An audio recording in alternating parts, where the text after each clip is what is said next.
നഗരസഭാ ഭരണസമിതിയുടെ പദ്ധതി നടത്തിപ്പിലെ ക്രമക്കേടുകൾ അന്വേഷിക്കണമെന്നാവശ്യപ്പെട്ട് മുൻ കൌൺസിലർ ഇസ്മായിൽ എരഞ്ഞിക്കൽ നഗരസഭാ ചെയർപേഴ്സണ് നിവേദനം നൽകി. കഴിഞ്ഞ ഭരണസമിതിയിൽ തന്നെ ഉന്നയിച്ച കാര്യങ്ങൾ പുനരന്വേഷണം നടത്തി വെളിച്ചത്ത് കൊണ്ടുവരുവാൻ നടപടികൾ എടുക്കണമെന്നാവശ്യപ്പെട്ടാണ് നിവേദനം നൽകിയതെന്ന് ഇസ്മായിൽ എരഞ്ഞിക്കൽ പറഞ്ഞു.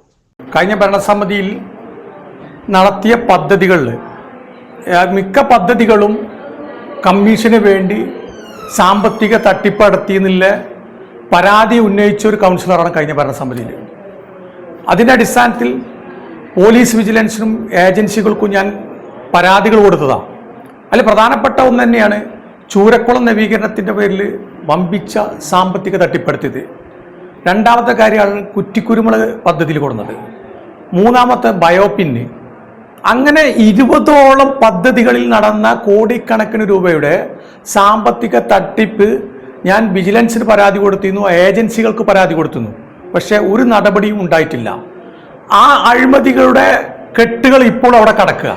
അപ്പോൾ പുതിയ ഭരണസമിതി വന്നത് ജനങ്ങൾ പ്രതീക്ഷയോടെയാണ് പുതിയൊരു ഭരണസമിതി കൊടുത്തിട്ടുള്ളത്.